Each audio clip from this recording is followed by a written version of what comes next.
आयुक्त कार्यालयात आलो तेव्हा 16 मेंबर माझ्यासोबत होते.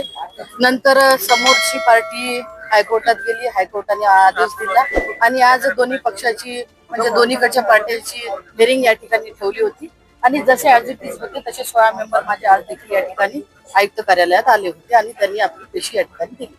कशासाठी बोलवण्यात आलं होतं, संख्याबळ दाखवण्यासाठी बोलवण्यात आलं होतं, नेमकी काय प्रक्रिया आज पार पडली आहे आणि आदेश काय दिले? नाही, समोरच्याची पिटिशन होती की आयुक्तांनी आमचं म्हणणं ऐकून घेतलं नाही, आमची बाजू मांडण्याची संधी आम्हाला न देता सरळ आयुक्तांनी गटनेत्याचा आदेश केला होता. त्या आदेशावरती हायकोर्टाने स्टे दिला होता आणि त्या स्टेच्या अनुषंगाने आम्ही देखील कोर्टात गेलो आणि त्याच्या अनुषंगाने कोर्टाने आदेश दिला की समोरच्या पार्टीचं म्हणणं हे आयुक्तांनी ऐकून घेतलं पाहिजे आणि तेच म्हणणं ऐकून घ्यासाठी आजची ही हिअरिंग होती आणि कोणाचं किती बहुमत आहे त्यांनी आज या ठिकाणी सिद्ध करायचं.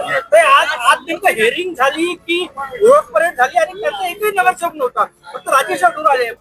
नाही, तर आज कोर्टाचा जो आदेश होता त्याच्यात आजचीच तारीख दिली होती. आजच सगळ्यांनी म्हणजे बौद्ध पार्टीच असं आदेशात लिहिलं होतं, दोन्ही पार्टी आजच हजर व्हायच्या होत्या पण ते हजर नाही झाले. फक्त गटनेते आले, त्यांनी वकिलांना या ठिकाणी आणलं आणि आता आयुक्त मॅडमने देखील सांगितलं की त्यांना हजर होण्यासाठी आता सोमवारपर्यंतचा वेळ दिला आहे.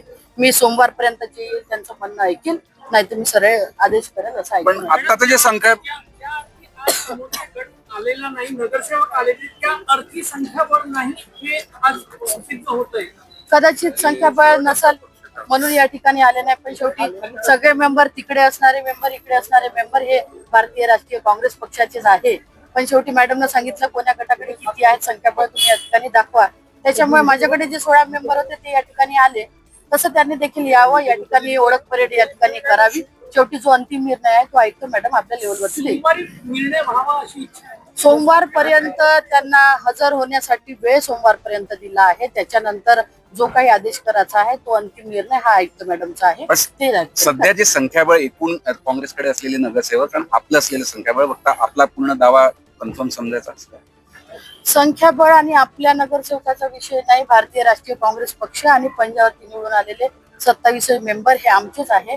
फक्त आता शेवटी मतमतांतर हे होत असतात, काही इकडे विभागले गेले काही तिकडे विभागले गेले, पण शेवटी गटनेत्याचा अंतिम आदेश आल्यानंतर 27 मेंबर हे एका ठिकाणीच राहणार आहे आणि काम देखील गटनेता सगळ्यांना सोबत घेऊन करणार आहे.